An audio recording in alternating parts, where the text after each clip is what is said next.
E aí, pessoal, tudo bem? Professor Washington novamente com vocês para falar de função sobrejetora, injetora e bijetora. E essa aqui é a nossa segunda aula sobre funções. Se você ainda não assistiu à aula 1 de função, conceito de funções, domínio, contradomínio, imagem, tá? Vale a pena assistir. Vamos entender um pouco dessas funções. Eu tenho aqui uma função sobrejetora, que é uma função de A em B. Eu tenho aqui o conjunto A, que é o meu conjunto que eu chamo de domínio. Eu tenho o meu conjunto B, que é o meu contradomínio. E aqui eu tenho a minha imagem, tá? Observe o seguinte, para ela ser uma função sobrejetora, o contradomínio ele tem que ser igual à sua imagem. Então, aqui, ó, o meu domínio, eu tenho os elementos menos 4, menos 2, 2 e 3. Já no meu contradomínio, eu tenho os elementos 12, 4 e 6. E a minha imagem é 12, 4 e 6. Então, para ela ser uma função sobrejetora, o meu contradomínio tem que ser igual à minha imagem. O contradomínio, eu tenho os elementos 12, 4 e 6, e a minha imagem 12, 4 e 6. O que isso significa também? Uma outra forma de observar se ela é sobrejetora, veja que todos os elementos do conjunto do contradomínio, aqui em B, estão relacionados a pelo menos um elemento aqui do meu conjunto, que é o domínio, né? Que a gente chama de domínio. Tá? Então, cada elemento aqui está relacionado somente a um elemento aqui do meu conjunto de domínio. Tá? E aqui em B não pode sobrar nenhum elemento.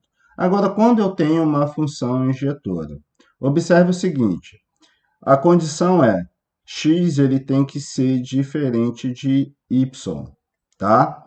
E a sua imagem, f de x, ela tem que ser diferente de f de y, né? A sua imagem ela tem que ser diferente. Então, observe, eu tenho aqui ó, o meu conjunto do domínio e eu tenho aqui o meu conjunto do contradomínio. E eu tenho aqui a minha imagem. A minha imagem é 1, 5 e 8. Veja que os elementos aqui do conjunto A, eles são diferentes da sua imagem. Eu tenho aqui 0, 1, aqui eu tenho 3, 5, aqui eu tenho 5, e eu tenho 8, eles são diferentes.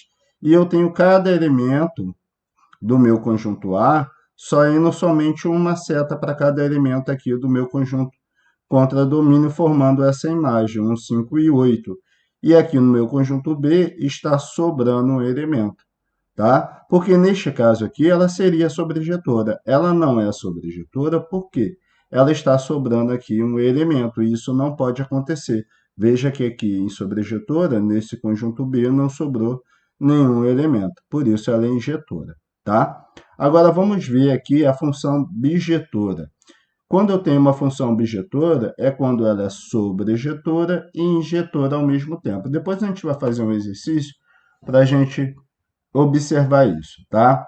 Ela é injetora porque os elementos do conjunto A é diferente da sua imagem. Aqui eu tenho menos 1, aqui 2, 1, 3, 2, 5, 4, 7, tá? Então, eu tenho aqui somente uma seta saindo para cada elemento do meu conjunto B e a sua imagem é diferente. Toda está vendo aqui que não sobra nenhum elemento e o meu contradomínio é igual à sua imagem. Então, aqui eu tenho o contradomínio.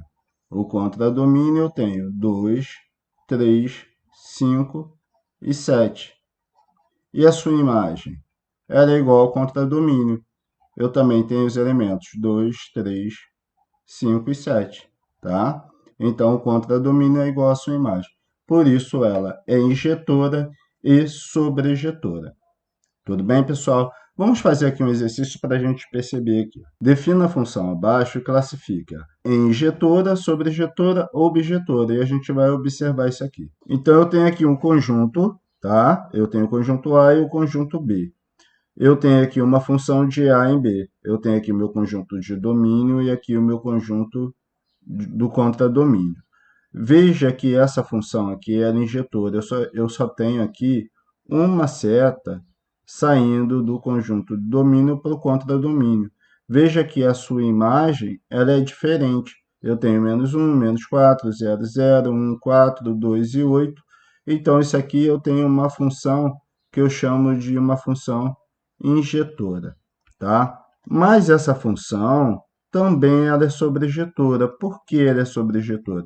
Veja que aqui em B não sobra nenhum elemento. Eu não tenho nenhum elemento sobrando aqui em B. E o contradomínio é igual à sua imagem. Eu tenho aqui que o contradomínio, os elementos são -4, 0, 4 e 8.